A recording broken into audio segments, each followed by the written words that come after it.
Bueno, buenos días a todos. Mi nombre es Jimmy Curi y soy médico residente primer año del grado de radiología, y vamos a comenzar a hablar de la vasculatura pulmonar en esta clase. Entre los objetivos tenemos diferenciar entre el aumento de las arterias pulmonares y una adenopatía ideal, hablar un poco de la hipertensión arterial pulmonar y de la embolia pulmonar. Vamos a comenzar repasando un poco la anatomía, ¿verdad? En este caso del corazón, vemos como la vena cava inferior y superior drenan en la aurícula derecha para luego pasar al ventrículo derecho, ser llevada la sangre desoxigenada a través de las arterias pulmonares los pulmones para ser oxigenada y regresar por las venas pulmonares al aurícula izquierda para que el ventrículo izquierdo después lo transporte a la sangre, a la circulación sistémica por medio de la aorta. Aquí vemos nuevamente el esquema, como la circulación pulmonar se lleva la sangre desoxigenada a los pulmones, se oxigena y las venas pulmonares regresan al corazón izquierdo para que éste se encargue del bombeo hacia el resto del cuerpo. En cuanto a los ilios, tenemos que el ilio derecho, en este caso, vemos que la parte superior, en la parte superior, la arteria pulmonar ascendente derecha va por encima del bronquio, ¿verdad? Y en la parte inferior, lateralmente, está la arteria pulmonar descendente, que en esta es importante mencionar que la podemos medir en las radiografías y debe medir 16 milímetros o menos en los varones y 15 milímetros o menos en las mujeres. Ok, esto es más que todo para ubicarnos, qué es lo que cómo lo vemos, qué estructura es la que vamos a ver en donde está ubicado en la radiografía, ¿verdad? En el ilio izquierdo, pues, vemos la arteria pulmonar izquierda, pasa por encima de los bronquios, del lóbulo superior, y luego desciende posterior y lateral al mismo, y también del bronquio inferior. Entonces, ambas arterias pulmonares, la derecha y la izquierda, a medida que van discurriendo hacia abajo, se van volviendo más afiladas, más angostas. Y cabe mencionar que la izquierda es más difícil de medir porque se ve menos clara que la derecha.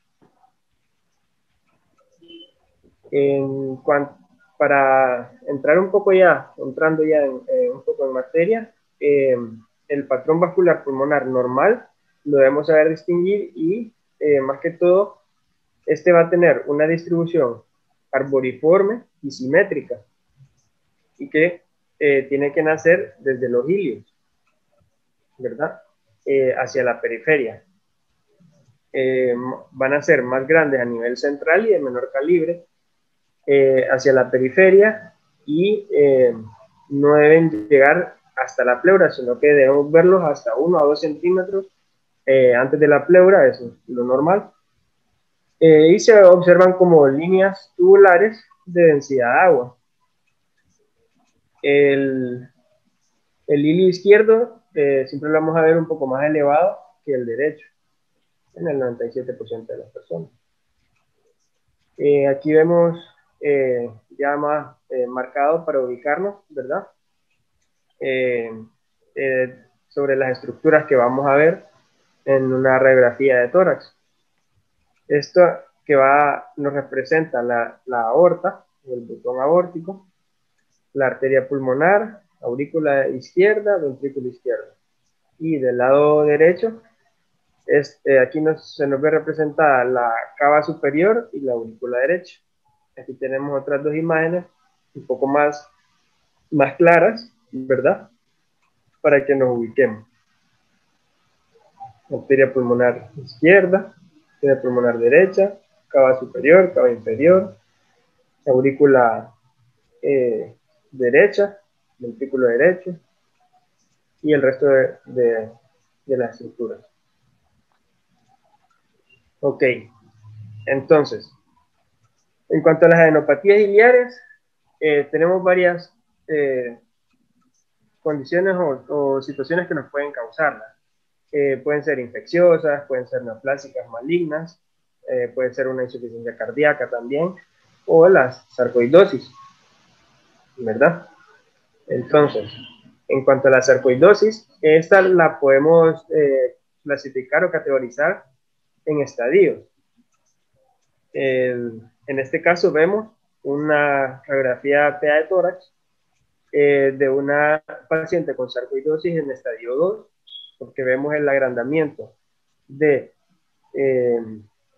los ganglios que afecta el parénquima pulmonar, ¿verdad? Vemos los ilios ensanchados, la afectación del parénquima pulmonar en el lóbulo superior derecho. Dentro de las causas infecciosas tenemos el micoplasma, que esta es una neumonía causada por el micoplasma y es un tipo de neumonía adquirida en la comunidad y se le conoce también como una neumonía atípica. En este lo que vamos a ver son opacidades intersticiales, peribronquiales, ¿verdad? Y perivasculares. Y vamos a ver, es de las densidades reticulares más comunes que podemos observar. Otra de las causas son la histoplasmosis, ¿verdad? Que tiene manifestaciones pulmonares de la infección por el histoplasma, ¿verdad? Es un organismo, cabe mencionar que es endémico en El Salvador, ¿verdad? La mayoría de los pacientes con histoplasmosis torácica tienen radiografías de tórax normales, pero cuando logramos observar hallazgos, pueden ser inespecíficos y se debe considerar la historia del paciente en caso de que haya viajado a regiones endémicas.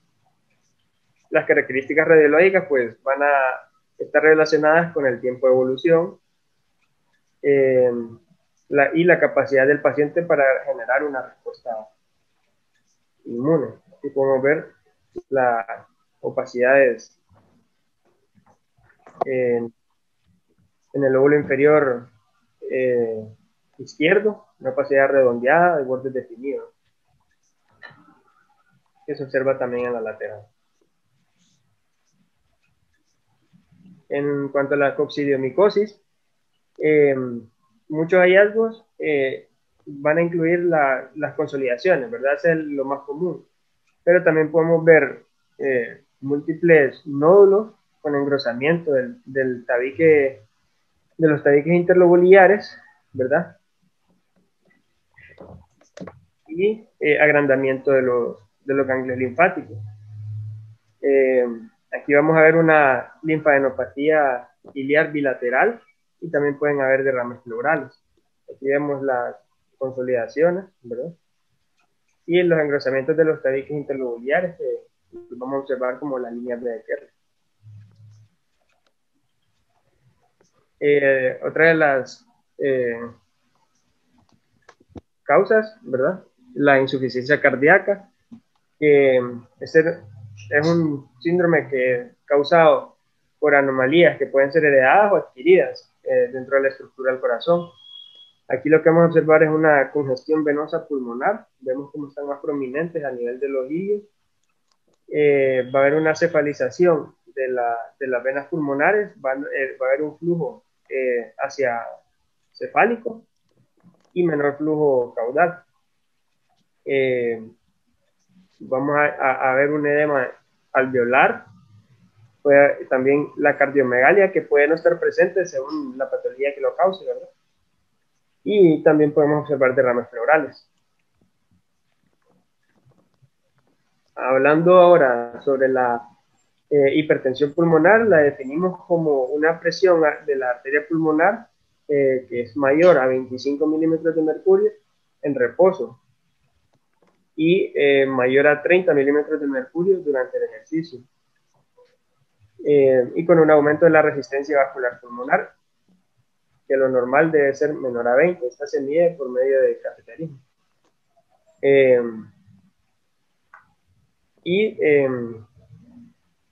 Esto lo que lo que vamos a tener también es una alta resistencia pulmonar precapilar y una presión venosa normal. Entonces a esto también se le conoce como la hipertensión pulmonar precapilar.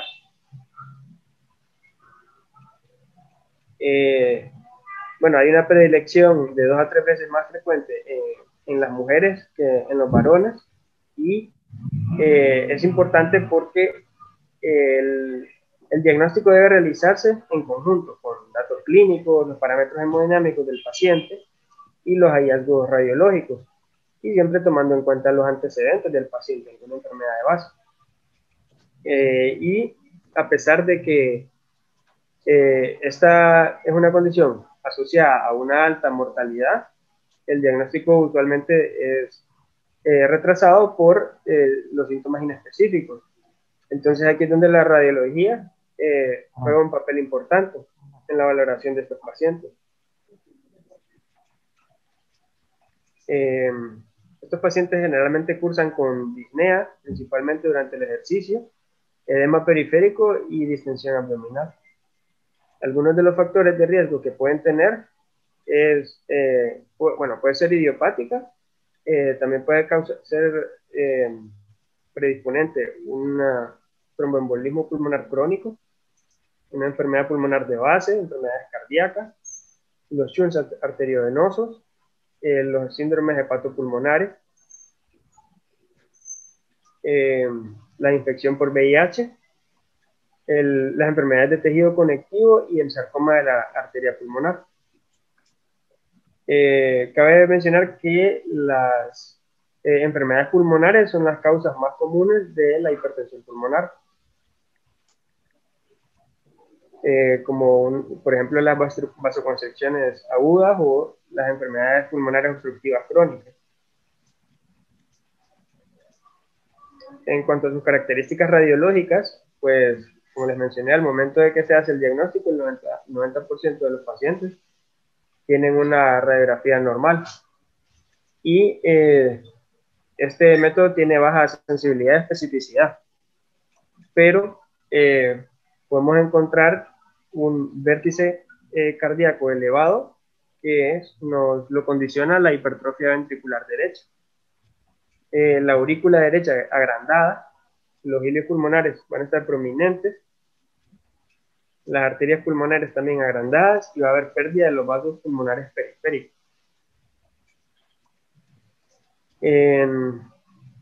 Cuando tenemos un crecimiento del moderado de la aurícula derecha, el hallazgo más fidedigno es que el contorno derecho se va a ver extendido hacia arriba y hacia afuera. Entonces, como vemos aquí, vemos que está más extendido hacia arriba y hacia afuera, ¿verdad? Vemos que el vértice cardíaco puede estar elevado, la aurícula derecha agrandada, vemos los hilios pulmonares prominentes y las arterias pulmonares agrandadas. Vemos como lo que les mencionaba, la pérdida de los vasos en la periferia del pulmón, ¿verdad? No los observamos, lo normal es observarlos hasta 1 a 2 centímetros de la pleura, y aquí vemos que está bastante disminuida la vascularidad de la distribución de la vascularidad de los campos pulmonares. Aquí vemos otro ejemplo, ¿verdad? Los hilios pulmonares prominentes, pérdida de los vasos a nivel periférico, vértice cardíaco elevado, una hipertrofia de la aurícula derecha, ¿verdad? Está agrandada, y las arterias pulmonares ensanchadas. Aquí vemos un esquema de cómo vamos a observar el aumento o identificar el aumento del ventrículo derecho. Este más que todo lo vamos a determinar con una radiografía convencional lateral. Normalmente el ventrículo derecho, como es la cámara que está más anterior, va a estar en contacto con un tercio de la longitud del esternón. Entonces, si vemos que este tiene mayor contacto, tiene contacto en más de un tercio de la longitud del esternón, entonces ya vamos a determinar de que es un ventrículo derecho que está aumentado de tamaño. En cuanto a la aurícula derecha, vamos a ver la silueta más prominente del lado derecho. Y lo que les mencionaba, ¿verdad? Que el hallazgo más fidedigno que va a estar ensanchado hacia afuera y hacia arriba. Aquí vemos el aumento también del ventrículo derecho, ¿verdad? En la radiografía lateral, en la que vemos que está casi totalmente en contacto con el esternón. Entonces el espacio retroesternal va a estar ocupado por este ventrículo derecho y que nos indica que hay aumento de este ventrículo, de esta estructura.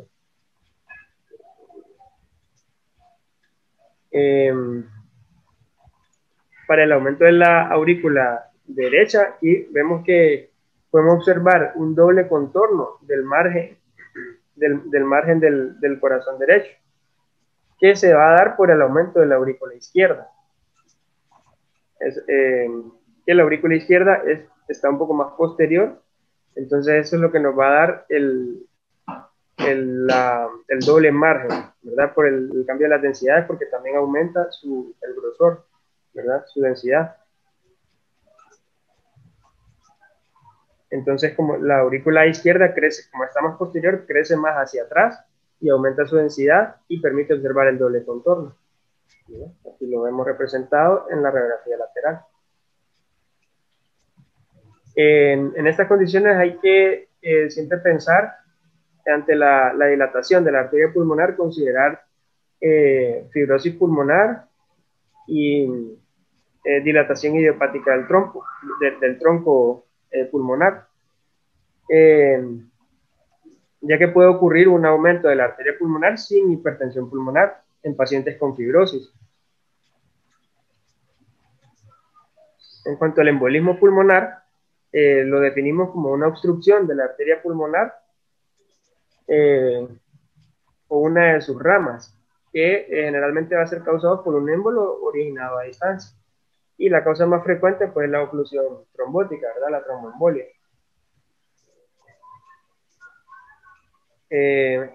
En los datos clínicos de estos pacientes van a referir un antecedente generalmente de cirugías recientes o algún proceso tumoral activo o incluso algún episodio previo de tromboembolismo. En cuanto a sus causas, pues lo que les mencionaba, lo principal es que sea trombótico, ¿verdad? La causa más frecuente, pero también puede ser no trombótica, como embolia gaseosa, embolia grasa, embolias tumorales y de líquido amniótico.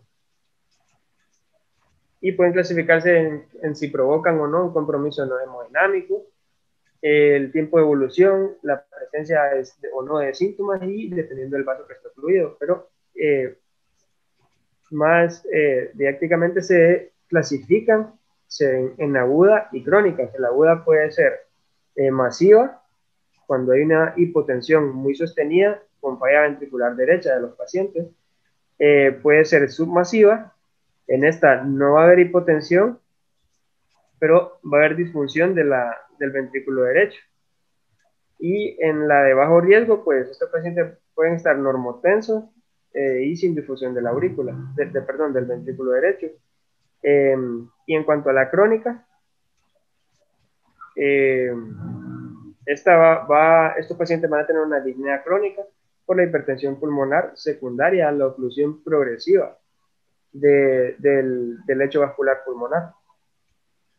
Entonces, esta es la clasificación según el compromiso hemodinámico y de la función del ventrículo derecho que tengan los pacientes. Las características de estos, radiológicamente, pues vamos a ver el signo de diferentes signos, ¿verdad? Algunos más frecuentes que otros y en general, como les mencioné, este método de radiografía convencional tiene muy poca sensibilidad y especificidad. Pero podemos observar el signo de Fleischner, el signo de la joroba de Hampton, signo de Westermarck, puede haber derrame pleural, y el signo de Paget, que son mucho menos frecuentes, son muy, muy raros.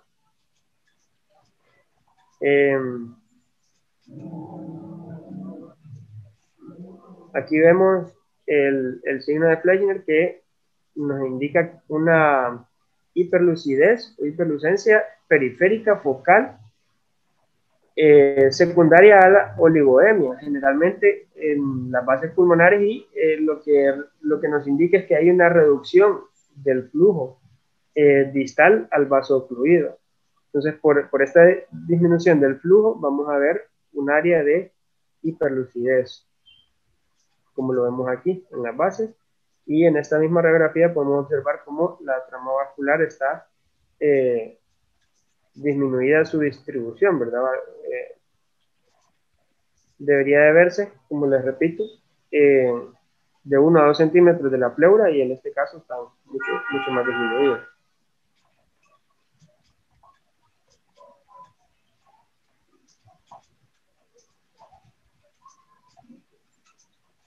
En el signo de Fleischner vamos a ver una dilatación de un segmento de la aurícula, de la arteria pulmonar, en el lugar donde se enclava el émbolo, donde está la dilatación pretrombótica. Entonces a esto también se le denominan, después de donde está enclavado el émbolo, va a haber una disminución o terminación brusca del vaso. Entonces se observa esta imagen que lo describen en algunos libros como el signo de la salchicha.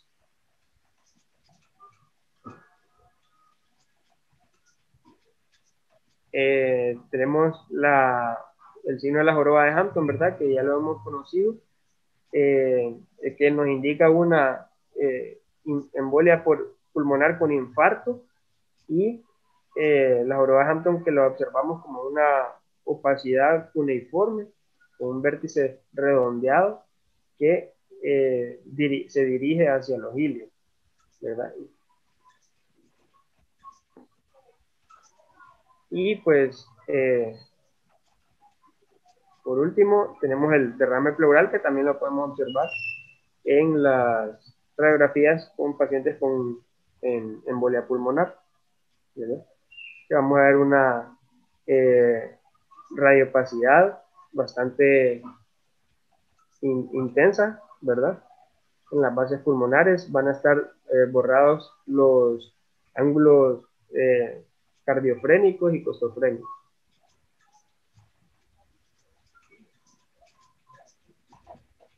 Esto es lo que les tenía preparado para la clase de hoy.